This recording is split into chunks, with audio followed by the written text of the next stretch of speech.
I did go to Diana's coffin the day after I'd written it, and I read it to her in there. And I did sort of feel Prince Harry may have just walked straight into the one battle he never expected to lose. Not a battle against the palace, not a battle against the media, not even a battle against Prince William. This time, the resistance appears to be coming from the one place Harry believed would always stand beside him, his own mother's family. And when Diana's brother finally broke his silence, the shockwaves were impossible to ignore. Because for years, people watched the drama unfold and wondered where Charles Spencer stood. Was he quietly supporting Harry and Meghan from the shadows? Was he sympathizing with their complaints about royal life? Or was he simply waiting for the moment when enough was enough? Now, many believe they finally have their answer. And if the rumors are true, Harry may be facing a devastating reality. For decades, Charles Spencer remained one of the most mysterious figures connected to Diana's story. While royal headlines exploded across newspapers, television screens, documentaries, books, interviews, and endless online debates, he mostly stayed away from the noise. But silence should never be mistaken for absence. Behind the walls of Althorp, Diana's childhood home, Charles was quietly guarding something priceless, her legacy. Not just her belongings, not just her memory, her story, the real story. Many people remember the heartbreaking scenes after Diana's death, but they often forget the promise Charles made during one of the most watched moments in modern history. Standing before billions, he publicly vowed that Diana's sons would be protected from the same forces that had tormented their mother. It was more than a speech. It was a declaration, a warning,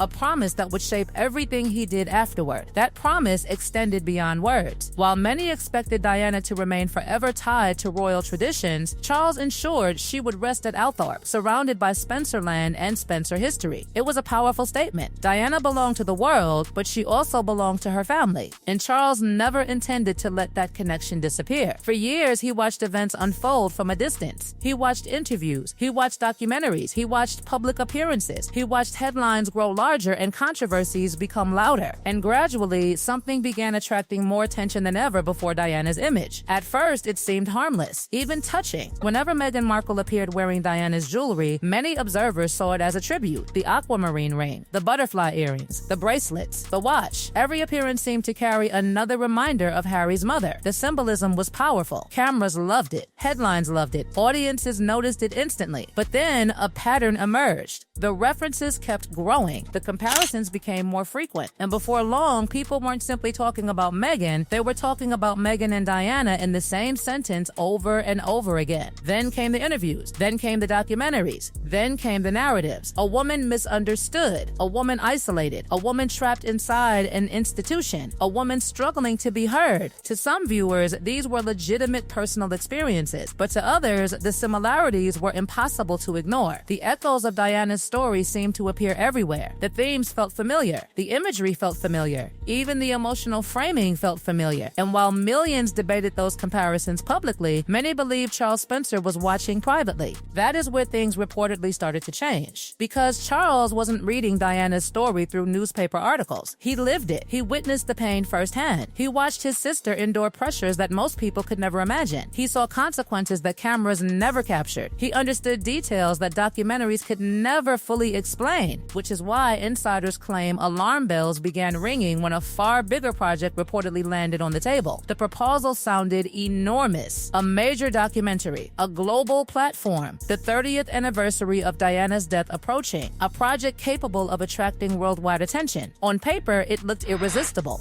But according to reports, the documentary wasn't simply about Diana. It was designed to create something much bigger, a direct bridge between Diana's struggles and Meghan's modern story. And that was where the situation allegedly exploded, because the project reportedly needed access to Althorp. It needed family cooperation. It needed archives. It needed private material that had never been shared publicly. Most importantly, it needed Charles Spencer himself. Without him, the project would lose its most valuable connection to Diana's authentic legacy. What happened next reportedly stunned everyone involved. Sources claim Charles examined the proposal carefully, not emotionally, not impulsively, carefully, and the more he looked, the more concerned he became. Suddenly, this wasn't being presented as a tribute. It looked like something else. something bigger, something that risked transforming Diana's legacy into a new battlefield. Then came the reported response that sent panic through supporters of the project. 4 words, 4 devastating words. Is this a joke? And just like that, everything changed. Because when those words come from random critics, they disappear into the noise. But when they reportedly come from Diana's own brother, the man who has protected her memory for nearly 3 decades, people pay attention. Very close attention. What exactly did Charles see inside that proposal that caused such a dramatic reaction? Why did he reportedly refuse access to some of Diana's most protected private material? And how did this rejection suddenly place Harry in the middle of an even deeper conflict involving Meghan, Netflix, William, and Diana's legacy itself? What made the situation even more explosive was that Charles Spencer's rejection reportedly arrived at the worst possible moment for Harry and Meghan, because this wasn't happening during a period of strength. It was happening during a period of uncertainty. The Sussex media empire that once looked unstoppable was suddenly facing difficult questions. Projects that were supposed to dominate headlines weren't generating the excitement many expected. Critics were becoming louder, audiences were becoming harder to impress, and insiders began whispering that a major Diana documentary could be the one project capable of changing everything. A project connected to Diana's legacy would instantly attract global attention. It would dominate headlines across Britain, America, and beyond. It would remind the public why Harry and Meghan remained relevant figures in the first place. But if Charles Spencer truly closed the door, then the entire foundation of that vision suddenly became unstable. The timing made people suspicious. Why now? Why would Diana's brother choose this moment to draw such a firm line? Some believe the answer goes far deeper than Meghan, Netflix, or publicity. Some believe it reaches back nearly 30 years to wounds that never fully healed. According to long-running discussions surrounding Diana's infamous Panorama interview, Charles has reportedly carried a heavy burden ever since the truth emerged about how that interview was obtained. The revelations about manipulation and deception shocked Britain. Diana's pain had become television. Her vulnerability had become content. And many believe Charles promised himself that history would never repeat itself. Whether those concerns directly influenced his reported decision or not, one thing became obvious. Access to Diana's most private world would not come easily. But then another layer of the story began emerging, and suddenly attention shifted toward Prince William. Because while Charles Spencer's reaction dominated headlines, royal observers started noticing something interesting. His position appeared remarkably similar to William's own long-standing concerns. For years, reports suggested William was deeply uncomfortable with anything that commercialized his mother's image. Yet William faced a problem Charles did not. Every move William makes carries constitutional implications. Every statement becomes international news. Every disagreement risks becoming another chapter in the endless royal feud. Charles Spencer, however, occupied a very different position. He wasn't the future king. He wasn't representing the institution. He was Diana's brother, and that distinction changed everything. As a result, many people interpreted Charles's reported rejection as something far more damaging than palace resistance. This wasn't the monarchy saying no. This wasn't royal bureaucracy saying no. This was family saying no. Diana's own brother reportedly saying no. And that created a public relations nightmare that Harry and Meghan could not easily dismiss. At the same time, the relationship between William and Harry appeared more fractured than ever. Once they had been inseparable. 2 brothers united by unimaginable grief. 2 young princes facing the world together. But over the years, the distance between them seemed to grow larger with every interview, every memoir, every documentary, every public disagreement. What once looked repairable now looked permanent. Some insiders even claim William's anger had evolved into something colder indifference. And in royal circles, indifference can sometimes be more devastating than anger. Meanwhile, public opinion remained hopelessly divided. One side argued that Diana's story belongs to history, not entertainment. They believed her legacy should be protected from endless reinvention. To them, another major documentary risked transforming genuine tragedy into commercial content. But others strongly disagreed. They argued Harry has every right to tell stories about his own mother. They insisted Diana influenced both sons equally and that Harry's perspective deserves to be heard regardless of criticism.